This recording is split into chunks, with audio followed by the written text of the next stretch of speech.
Marya Shakil. After 2 rounds of a nationwide crackdown on the PFI, the central government has banned the Popular Front of India and its affiliates for a period of 5 years under the UAPA, that is Unlawful Activities Prevention Act.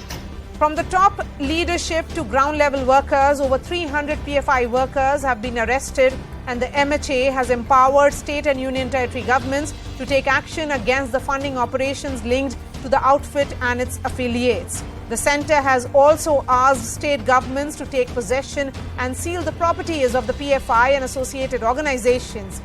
Top intelligence sources say all social media handles of the Popular Front of India will be disabled soon. Agencies are in the process of writing to the Ministry of Information and Technology to take action. And as per the agencies, the raids have revealed damning evidence of conspiracy, money laundering and an international nexus, posing a serious threat to India's national security. The big question emerges, is a 5-year ban more than, is that really a solution or just a band-aid? Before we decode the ban, here's what happened today.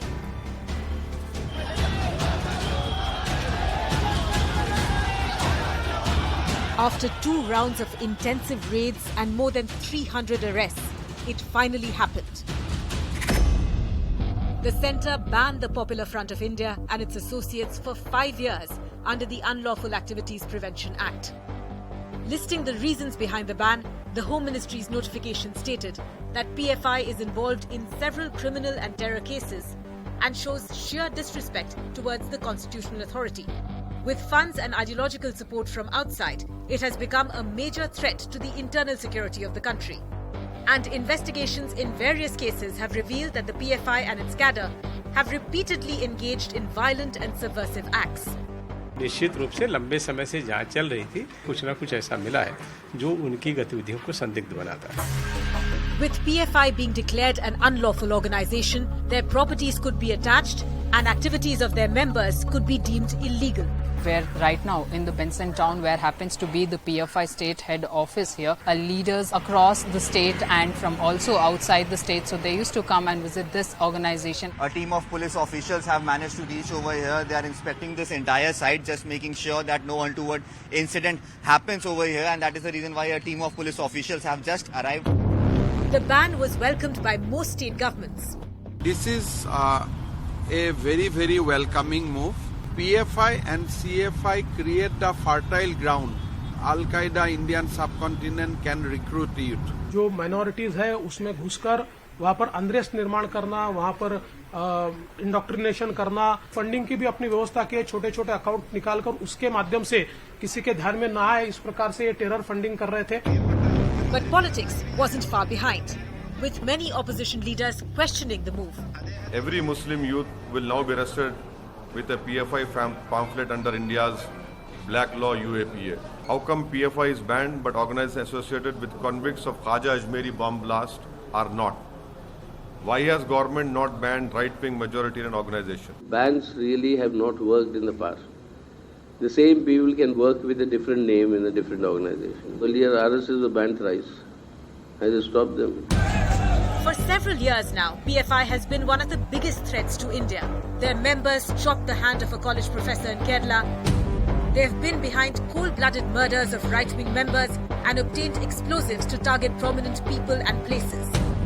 So why object to a crackdown on such a radical organization? And this radical organization was on the radar of the agencies for the last few weeks and months. In fact, it all began on September 22nd when the NIA, the Enforcement Directorate and the state police forces of various states carried out raids. Round 2 was on September 27th, where state police and agencies conducted another round of raids. So after 2 rounds of nationwide crackdown, one may say it was only waiting to happen, that this kind of ban under UAPA was only waiting to happen.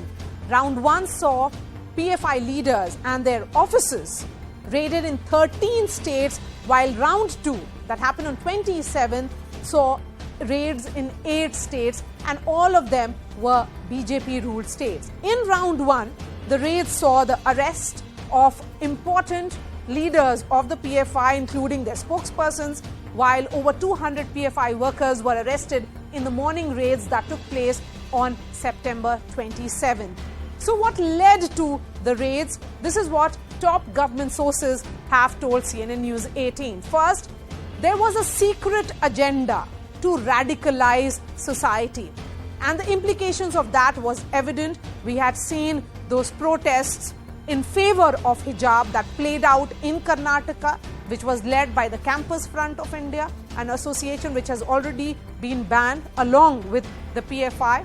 The PFI link to terror groups like the ISIS was also coming to light. That's what the sources are telling us. PFI has the potential to disturb the peace, evident again because their involvement in anti-CA protests that happened across the country has surfaced.